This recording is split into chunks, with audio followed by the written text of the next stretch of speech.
guys, this is Comic Uno and Comic Frontline, and today I am doing Comic Uno episode 86, and that's the show where I review all the comics I read this week in one show. We go worst pick of the week to best pick of the week, so let's get started.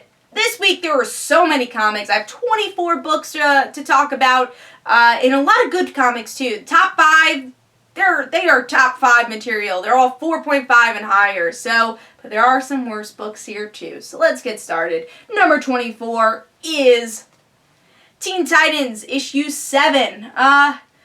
It's a shame because I've been liking Teen Titans, but I didn't really enjoy this one. I felt really bored reading it. I felt the art was even a bit sketchy here, and I actually have been enjoying the art for this new version of the Teen Titans, but I thought it was sketchy at times, a bit lazy in some areas, and a lot of lines. I thought the story was very cluttered, and I just didn't care. A lot of this whole issue is about Star Labs and, them destroying this bomb thing, and that's kind of it. And they might have a worse weapon, and that's a person. They're gonna have to fight it. I could have used more Power Girl here. She was just introduced last issue. Didn't really get a lot from her. Not a lot from the characters. Very, a lot of dialogue, so very heavy dialogue. So overall, I was just really bored with this issue, and I'm kind of scared to see where Teen Titans goes, because I don't really care about this other weapon. But we'll see. So Teen Titans issue 7, for me, gets 2 stars, and that was number 24 on the list. Alright, moving on to number 23, another disappointing book this week that's usually not on the bottom. She-Hulk issue 12. I just did not enjoy She-Hulk. This is the last issue for She-Hulk too, and just another element is that the villain was really dry, I felt. This whole story arc is leading into She-Hulk figuring out what this blue file's about, and this villain is attached to the blue file. The team fights him. That's it. And then they end and be like, oh, well, I guess we have to move out from being lawyers. And then they get a yellow paper, so they have to protect the Inhumans, and the secretary or paralegal with the monkey, she's like, oh, well, I'm gonna move out, do my own thing. And She-Hulk's like, wait, no, you should stay with us. She's like, okay, I'll stay. And it's like, it feels more like an end of a story arc than an end of a series. I was like, oh, whoa, this was really underwhelming. I just didn't care about the villain, and I thought they could have wrapped this in a bow a lot better, and I was just really disappointed with the finale, because up to this point, I was enjoying She-Hulk a lot. I thought it was a really solid series, and something different that we haven't seen with She-Hulk, but disappointing here. Issue 12, She-Hulk, number 23, 2 stars. Alright, moving on to I just want to make sure the grade I gave this. Number 22 is Batman issue 19. Batman Superman issue 19. Another series that's been a lot higher, but was a bit lower here. As you guys know, I'm not a huge Superman fan, so going into the mythology of Superman, I was excited to see more of, Supergirl's friend, and more about these, mini bullets who are actually Kryptonians, but when you actually get into Kandor, I was like, okay, I don't really care, So I read a lot of books this week, as you could tell, and so I was reading this one, I was like, this is just not as good as it was, there was a lot of interesting revelations in the past couple issues, a lot of great dynamic between Batman and Superman that you didn't really get here. This is more of this history lesson of what happened to Kandor, and the reveal of the villain was a bit underwhelming for me. Artwork had a lot of lines here. It was not bad, but I thought it was a bit sketchier than we usually been seeing with Batman and Superman. So overall, it could have been better. Villain announcement was a bit underwhelming. So Batman and Superman issue 19 gets 2.5 stars for me this week. Alright, so moving on to number 21 is the new series Secret Identities issue 1. A bit disappointed with this, because I was really looking forward to Secret Identities. As you can see, I got it printed, and I usually don't get a lot of indie books printed unless I was really excited for the book, or I already really love the book, like Revival, Morning Glories, because I get, a lot of the indie books for free. So I got this printed because the title was Secret Identities, and I'm a sucker for a good secret identity. I think that's a really interesting part about superheroes. So seeing Secret Identities here, I didn't think they fleshed out the main characters enough. You had an interesting villain. He wants to be part of the team to reveal all the secret identities of these teammates. But the teammates weren't interesting enough with their secret identities. You know, one was the president's daughter, and that was kind of cool. But everyone else was very lackluster. You really didn't connect to these main characters. So the threat of being revealed of these secret identities didn't feel like it had a lot of weight because you didn't really care about the main characters. So it was an interesting premise, but I'm going to try to give issue 2 a try, probably digitally, but hopefully the main characters could be fleshed out a bit more, because it's an interesting idea that, I don't know, really pulled through with issue 1. Alright, so I gave Secret Identities issue 1 2.5 stars. Alright, moving on to, we are up to number 20, which you knew you were going to see this somewhere. You knew this would be towards the bottom. Earth 2 World's End, issue 20. I'm happy that this was not dead last. Round of applause for that. You know, Earth 2 World's End had some interesting stories here with Huntress and Thomas Wayne teaming up. I thought that was pretty cool. I guess the Green Lantern stuff, he's combining with all the other spirits, avatars. I really honestly don't care about Green Lantern's story though. Like when I'm reading it, I'm like, and also Barda's story, those are Mr. Trivial, like those two stories are when I'm really getting bored with World's End. I really did like Huntress here. Nightwing was pretty good too. You know, he was good. I guess they're kind of progressing that. But Huntress is what made this issue for me, or made it, you know, it's 2.5 stars. But I guess made it that it wasn't dead last. You know, I still don't recommend this book. I don't recommend you pick up this issue, but I guess it was a bit better. Or there are just worse books out this week. Yeah, so Earth 2 World's End issue 20 gets 2.5 stars. Alright, number 19 is Supergirl, issue 39. This is another series I'm kind of disappointed was so low, but this was boring. It was. What also kind of turns me off from Supergirl is that it's going to be ending soon. And I was like, oh, you know, if this whole Candor school builds up, maybe I'll be interested. I like these characters, but there's just not enough time to like these supporting characters at all. The interesting story here is that, you know, the relationship Supergirl has with Khan. And Khan is taken away to be cloned again. So, someone's cloning Khan. So he's going to be a clone of a clone. So, you know, that's interesting, but again, I just don't think there's enough time to tell this. The school story plot line, the characters are not that interesting, and I thought they would grow on me, but it's taken too long. But the saving grace of this book, for me and the new creative team, is they're actually getting Supergirl right, and that's the shame of it. They're getting Supergirl right, but the plot is very weak.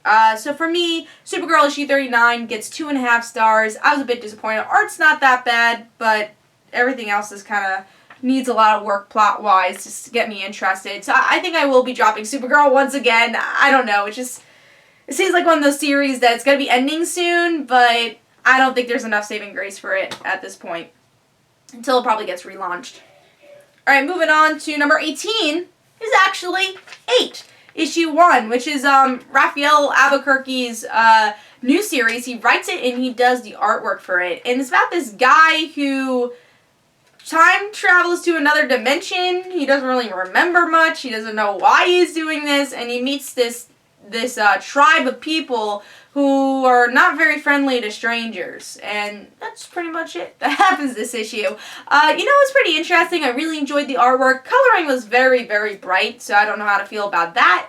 But the artwork is beautiful. That's the reason I picked up this book. I really like Albuquerque's work. I really enjoy his work on American Vampire. And I will say this main character looks exactly like Henry. Or, you know, if you're an American Vampire fan, he looks a lot like Henry. But overall, the story was, you know, had an okay beginning. I don't really know if there's really a hook here. Kind of feels on the generic side. But I might try issue 2 to see where this goes. But the artwork, again, is something that I think will really pull you in. Story-wise, bit on the generic side. Alright, so that gets 3 stars. Moving on to number 17. Which is another series which is usually not this low. Injustice Gods Among Us, issue 10. This issue felt very fillerish. It's Trigon trying to find Raven and everyone kind of escaping from Trigon. It felt, like I said, just felt very fillerish. I want to get to the battle at this point. I think it's just trying to fill in those gaps until you get to issue 12 because they can't do the final battle just yet. And there wasn't as many good character moments as Injustice usually has. There's still some great Harley moments here, though. Harley's so hilarious, especially her blowing a kiss to Shazam, and she's like, oh, why didn't you catch it? And Shazam's like, well, we're in the middle of the fight, and last time I caught something, I blew up. So Harley has some awesome lines, but everyone else was, didn't have a lot of great character moments that I like about Injustice Gods Among Us.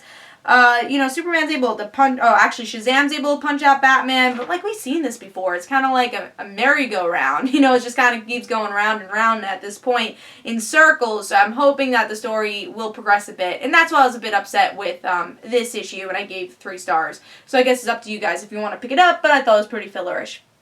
Injustice Gods Among Us gets 3 stars. Moving on to number 16. This is much higher than it usually is, so I'm happy to see it. Future's End, issue 42. Not a bad issue. Finally they're kind of going in a direction of something. They're trying to defeat Brainiac. I would say the story that's really slow, though, and really I still don't get the point of, is the Brother Eye Batman Beyond story. I'm like, you could have cut out Batman Beyond totally from this book so far. But other stuff, the Brainiac things, Lois and Superman, the Firestorm story, like leading into that Brainiac, seeing the dome being formed, is the interesting part of this issue. Also, artwork is not bad, especially for a weekly series. Usually it's a bit more sketchy, but artwork's not bad. So overall, I think Future's End has been improving, like, inch by inch right here, but there's only a few issues left, so I don't think it'll be totally improving. And the Batman Beyond stuff, I still don't know what direction they're going with that. So Future's End, issue 42, gets 3 stars. Alright, moving on to number, I think we're up to 15? Yes, we're up to number 15, which is Charmed, Season 10, Issue 5. Pretty good issue. I still have the complaint that the art's very plain. It's kind of hard to tell the male heroes from each other because it's so plain. I wish there was a bit more detail. But this was an interesting issue, mourning over Cole's death. And I like that. I like that Cole could have decided to become a demon again, and team up with his father, but he's like, no, I'd rather die. And he does die. He officially dies. His soul's not there. So just like how Prue came back to life, Cole cannot come back to life because his soul's not there. I like that they actually tell Prue that Cole's dead. So this is just very much a reaction to Cole's death and saying, no, we can't bring Cole back, so he's actually dead. Maybe another writer will, but it seems like Pat Shan won't bring Cole back.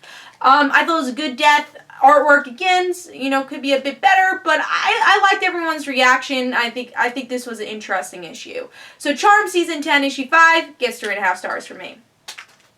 Alright, moving on to 14? Yes. Number 14 is Batman Eternal, Issue 46. Not a bad issue. I think the art was a bit on the muddy side. I don't know. It's just a little weird, the art. It's very dark. Maybe it's the coloring. It's a little cartoony at the same time. Could have used a bit more detail for the artwork, so I was a little disappointed with the art.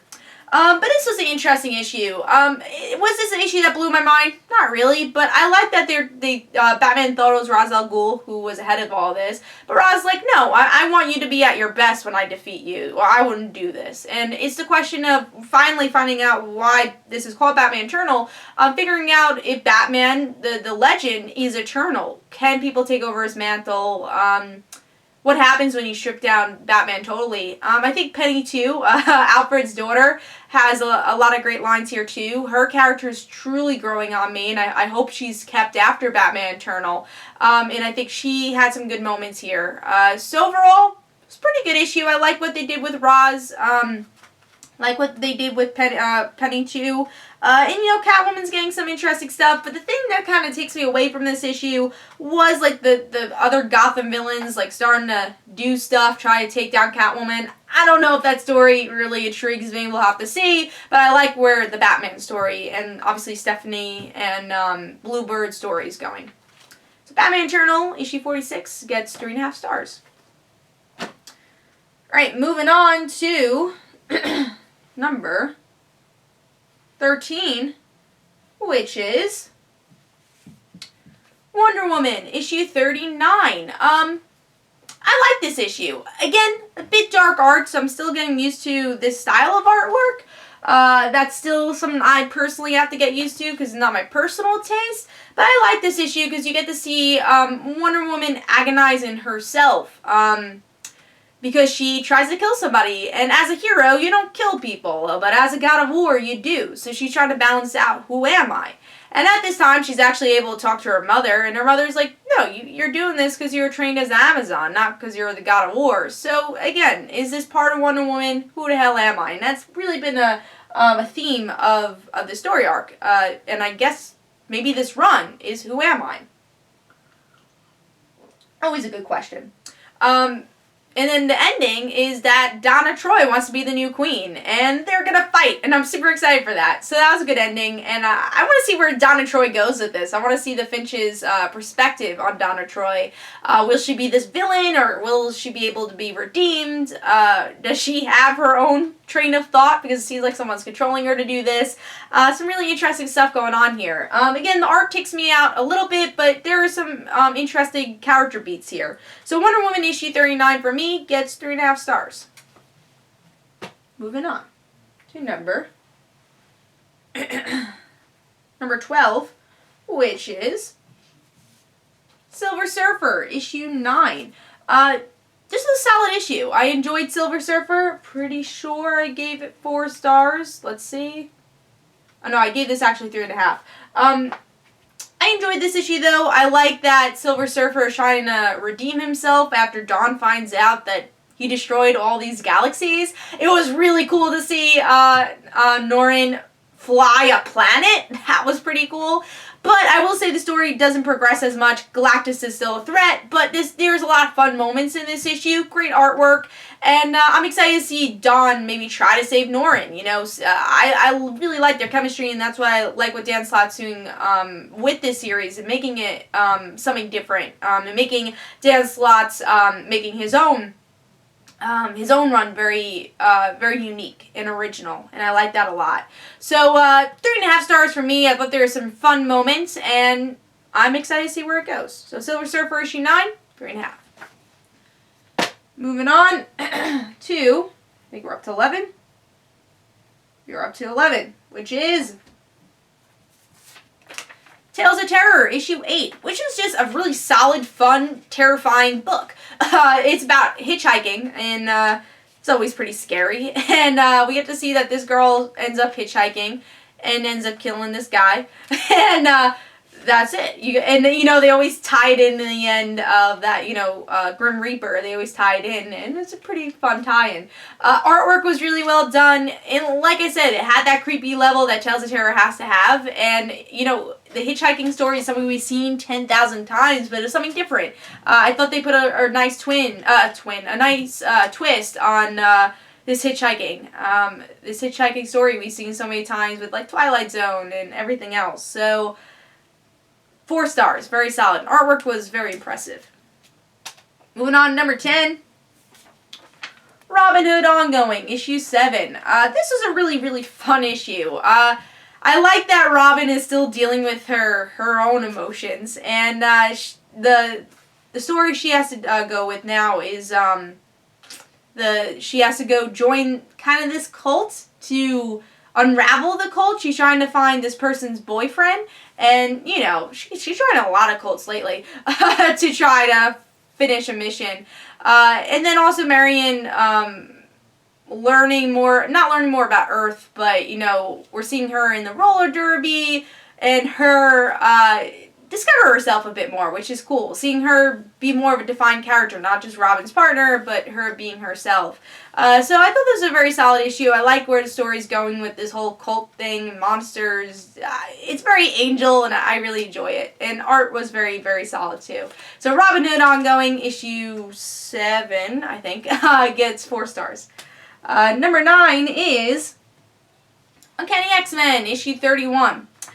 Very, very solid issue. I was a bit disappointed because I felt like it was a cop-out because the mutant, that this whole Destroyer mutant ends up not being alive, which is understandable, because how the hell are you going to have this mutant be in this world at this point? Because he's a bit too powerful, you know? He's kind of impossible to take, kind of impossible to defeat. So this issue ends up being that Eve and Professor Xavier, they make the parents of the mutant not meet. So he never ends up actually being born, and that's how they save the day. So they go back to the when they're revealing the will and testament of Charles Xavier, and we find out that it actually did work, and Cyclops is going to get everything that Xavier owned. And then this story arc was actually meant to kind of redeem Cyclops in many ways, because he's like, you destroyed this world because of your decisions, and you gotta stop being so rash. I know you think you're doing the right thing, but you're never doing the right thing.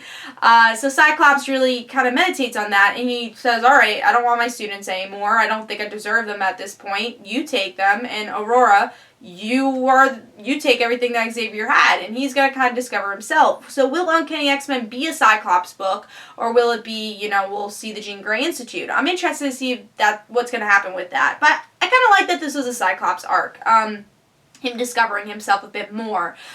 So yes, cop out for the mutant story, but for a Cyclops story, it's pretty solid. So overall, Uncanny X-Men issue 31, 4 stars. Alright, moving on to number 8, which is Justice League issue 39. This was just a fun issue. Mesovirus I had a fun time with. And the ending was pretty cool. We get to see that, everyone's saved and stuff, except, there are some aftermath to this, because some people end up becoming metahumans because of it, which I don't know if they're going to totally be able to explore, because Convergence is coming soon, but let's hope they can explore it. Patient Zero still being Patient Zero, but Superman having faith to turn him back to a human, so we'll see if they end up doing that. I don't think they will, but, so Superman's gonna try doing that. And also, interesting cliffhanger with Power Ring. Finally, they're utilizing her again. Power Ring wanting to discover more about her powers, so Green Lantern comes into the mix. He's finally back kind of in the Justice League. And I'm hoping the next issue is all Power Rings. We haven't seen enough with her. She's a new character. We need to delve a bit more into her character. I know this is called Justice League, but why not have a whole issue of Green Lantern and Power Ring? So overall, I thought the Mesovirus stuff was fun. We get to see Lex Luthor, Wonder Woman, Superman team up to defeat the Justice League. Maybe it was issue too long, because not a lot got accomplished this issue, but there is some fun aftermath stuff in the end. Artwork was very good here. So overall, I thought Justice League was very solid with 4 stars. Moving on to number 7, which is Legendary Star-Lord, issue 9, chapter 3 of Black Vortex. Now, this is another week I can see this totally being on my top 5, but my top 5 was really, really good this week. I enjoyed extremely enjoyed those books this week. But yeah, Legendary Star-Lord, very solid. I would say I was a little disappointed because the other half of the team didn't end up transforming. They were just seeing themselves if they were going to transform. But we get to see Angel. He actually does transform into the Black Vortex, and you see that power's not a good thing. And Kitty's like, well, I told you so. And they have to fight their friends, and also Star-Lord's father coming into the mix. So there's a lot of great pacing here, some good character moments, especially with Kitty, her using her phasing powers, and Aurora actually fighting. I haven't seen Storm fight in a really long time. You always saw her the names, like, oh my god, Storm, all powerful. But she's actually doing something here, which I was happy, because again, we haven't seen her fight in a really long time. She gets a sword and she's like, oh, you don't think I could use this thing? And she starts swinging. Very good artwork too. I think the artwork has been wonderful for all 3 parts so far, and it's been very consistent. That's the best way to say something about Black Vortex. It's been a very consistent story arc so far, and there's 2 months left, so I'm hoping it stays on this pace, because the pacing has been truly wonderful for the first 3 parts. So Black Vortex, part 3, Legendary Star-Lord, issue 9, gets 4 stars for me, and I'm really looking forward to seeing where Black Vortex goes. Alright, moving on to number 6 is Miss Marvel, issue 12. Pure fun. Like I said with my last issue review for Miss Marvel issue 11, that was the last part of not Legendary Star-Lord, of the Inventor And I felt like that arc was a bit too long, and I wanted to get back to that one-shot funness of Miss Marvel, and that's what we get here with issue 12. They go to a dance, Loki pours some truth serum into the punch bowl, everyone's telling the truth, Miss Marvel's there to save the day. And also Bruno has a crush on Kamala, so he wants to try to get the guts to ask her for the dance. Doesn't quite work because Kamala sees him as a friend. So there's just a lot of funness here. I like the character moments, which is what we all love about Miss Marvel, and it was just a fun story. So Miss Marvel issue 12 for me is something that we definitely needed after a big story arc, and Miss Marvel issue 12 gets 4 stars, and that was number 6 on the list. Moving on to number 5, we're up to? Yes, we are up to number 5, which is Nova issue 27. This series has been back on track. Thank God, because I really do enjoy Nova. It's bringing back the elements of what I enjoy about Nova. Family dynamics, superheroes, space, helmets. That's what we get to see here. And Sam Alexander has to escape from Carnage, and he's able to escape of everyone knowing his secret identity because his sister ends up using the helmet, saying, "Oh no, I'm Nova. Let me run away." And Nova's able to defeat Carnage for now. And during his break, he's going to try to figure out how to fix his helmet, and in the annual, hopefully, Doc Green is going to be helping Nova fix his helmet. So I'm cool with that. Some really great moments here. I love that they utilize Sam's sister by always kind of putting the helmet on and just having a fun scene, or either her wrecking the house or, pretending to be Nova. I hope this girl becomes Nova one day, because I think that's totally fun. And I love Sam and his mother's relationship. It's, I think, one of the best son-mother relationships so far, and right now in comics, definitely. It's just so fun. I love this kind of loyalty that Sam's mother has, and this trust. It's not like, oh, you can't do that, don't be Nova. She kind of totally understands this position. She's like, oh, you know what you have to do this weekend, right? No, not homework. You gotta go fix your Nova helmet. So I kind of love that full trust they have, that they be truly open to each other. So I love that mother and son relationship that I think totally shine, and something that we've been missing in the past couple of Nova issues because we haven't seen them interact as much. Great artwork here. Fun moments with Carnage too. Carnage saying, well, I was a hero and now I'm a villain. I just want to kill people. And I love how Nova handles him. And also a really fun part of this was how the principal makes Nova step back. Well, not Nova, Sam step back. It's like, he's not Nova. He can't be Nova, but I'm here to protect my students. So him being maybe a mentor to Sam in a way. I'm excited to see that. So overall, I gave Nova 4.5 stars. I had a lot of fun with this one. There's just a lot of great moments here. I'm very excited to read the annual and to see where Nova goes. Alright, moving on to number 4. Again, if this was another week, this easily could have been number 1. But Invincible issue 117 had some wonderful beats here, which I think every Invincible issue has been having for a long time. Since issue 100, they've been having great character beats. In this issue, it's Mark and Eve saying goodbye to everybody, saying, hey, we're going to do our own, go to our own world. And there's just so many great moments here. One moment, just a Mark and Eve moment, is Eve wants to have sex with Mark, and Mark just kind of pushes her away, and Eve still does not understand that moment that Mark had because he was raped a couple issues back. And I'm really excited to see how they deal with that situation. It wasn't just like, oh, a kind of big newsletter. Or a big headline. They are really dealing with this story arc very well, and I'm excited to see where that goes. And how that interacts with Eve's and Mark's relationship.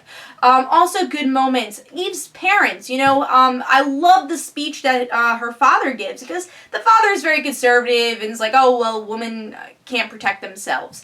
And in the end of this, he's like, I used to believe that. And I love Mark. He's a great husband to you. And, he's a great partner. And I do believe he can protect you. But you can protect yourself. And that moment, I loved it. Because just a couple issues back, you're like, oh, well, the parents definitely don't agree with everything Eve's doing. And doesn't even agree on our name. But by here, it's like, oh, I kind of want to see more of the parents now. And hopefully Eve will visit them. Which I don't think that's going to happen because they're never coming back to Earth. So maybe a call. And the moment also with Mark and his mother, talking about what is love. Just so many great dialogue moments throughout this whole issue. Wonderful, wonderful artwork. And by the end, we get the name for their daughter, which is Terra, because the reminder of Earth. Really like that, and I really can't wait to see where the series goes. And I love the play on how meta the beginning of this book was, too. Because the beginning of the book is Mark getting comics, and he's like, I love comics. And some kids like, oh, you read comics? That's lame. It's like, no, it's not lame. I'm getting my comics. But it's very, the whole first page is that, like, oh, don't you hate when they change direction and reboot characters? So it's just totally poking fun of the direction Invincible is going to go in. And it was just a really fun book. And Invincible issue 117 gets 4.5 stars for me. And I'm really excited to see where Invincible goes. Really enjoyed this book. That's 4.5. Alright, number 3 is Silk, issue 1. And this is a book that really surprised me. And I think that's why I did get a little higher than Invincible. But Silk surprised me. I really enjoyed it. Because we get to see Silk's personality really shine here. Her throwing one-liners, her not knowing social cues at all. Her wanting to go back to living in her bunker because of it. She's like, well, I'm kind of used to being alone, and maybe that's what I want. But at the same time, you're discovering who Cindy was. We're getting flashbacks of her, like, before she got bit, who her family was, because the main arc is going to be her discovering where the hell her family is. Trying to get little details here and there, and that's the whole point. She even is working at J. Jonah Jameson's TV station. Artwork is also very Superior Foes, but it works. It's cartoony, and I love it. But overall, I thought this was a really great first issue. Establishes who Cindy is. It made me enjoy Cindy. And even the interaction with her and Spider-Man, which I don't love because they're always on top of each other. And it's like, oh, it's funny at first, and now it's just like, you guys should just kind of stay away from each other. But there's just a lot of funny moments here, good humor, and a really great setup. And if you want to check out my in-depth review, I have a couple more theories about different things in the series. But this was a very, very strong first issue. 4.5 stars. Alright, moving on to number 2, which is Miles Morales, The Ultimate Spider-Man, issue 10. I enjoyed this issue. I think there's a lot of great moments here with Cloak and Dagger. I love that Dagger is a bit jealous of Kate in a way because, Miles is trying to find Kate and saying, oh, do you think, like, I should talk to her, like, because of what happened? And Dagger's like, I never really liked Kate. And he's like, really? Yeah, I don't like her. So there's just, like, a whole page talking about that, and I thought that was hilarious. And why I think I kind of gave this a little higher is because it's kind of back on track, and it's getting back to what we love about Miles Morales. There's a lot of emotional beats here. Artwork is amazing for this book. And the ending. I mean, the ending is that Miles goes to visit Kate's father, and the father drugs Miles, and he's just lying on the floor, and knows that he's Spider-Man. So, overall, Miles Morales, The Ultimate Spider-Man, issue 10 for me gets 4.5 stars. It's back on track, artwork was really great, cliffhanger was good, and a lot of great character moments. For all characters, Maria Hill, Gamke singing in his underwear, some good moments here. So Miles Morales, The Ultimate Spider-Man, issue 10, 4.5, and that's number 2. Moving on to Pick of the Week. After all these wonderful books that came out, what was Pick of the Week? Batgirl, issue 39. Did you expect that? I didn't. What I've been saying with Batgirl is that I've been really torn with the book, because of the jump they made with the retcon. And now, it's kind of explained. And I'm like, finally! And there's so many good moments here. Black Canary and Barbara finally making up, them training with each other again. And Black Canary saying, you're kind of not that sharp with your fighting right now. We got to train more often, bringing the birds of prey back together in a way. Artwork, still very stylish. I've been enjoying the artwork. Love the fashion they have here. Great artwork. And then what made this issue? First of all, I love a good secret identity reveal. So the roommate ends up finding out that Barbara is Batgirl. But it's like, oh yeah, you know how usually that would be a reveal in a book? Yeah, we're not doing that. We're revealing who actually is framing Batgirl is Batgirl. So it's this kind of oracle character we have here, because it's very green, which is very Oracle. And the line here, I'll just say, so Frankie finds out that Barbara's Batgirl, and she's like, oh yeah, I'm Batgirl, whatever. And then this person says, no, you're not, and I'm going to take back what's mine. So is this the Gail Simone Batgirl? I don't know, but that makes me super excited. Maybe this truly wasn't the real Batgirl, and hell yeah, I'm going to be reading Secret Origins and reviewing it to find out what her origins is. Why are there two Batgirls? I don't know, but it made me super excited. I love the art, and finally Batgirl's kind of back on track, and I'm less torn on it. I mean, maybe the next issue will be like, oh, this is not even Barbara Gordon, but I'm super excited. I thought that was a great cliffhanger. I really enjoyed this book. 5 stars for Batgirl. Read it. If you've been torn on the book, you're finally kind of getting a lot of explanations here that I've been waiting for, that I thought I was just in denial about. But I hope you guys enjoyed. Of course, I'll have Comic Uno episode 87 next week. This is Comic Uno. Don't forget to follow me on Twitter. Don't forget to like my Facebook page. Also, in the description below, there's links for my comic book, Like Father, Like Daughter. And don't forget to like the Facebook page of Like Father, Like Daughter. I'll see you guys later. Bye.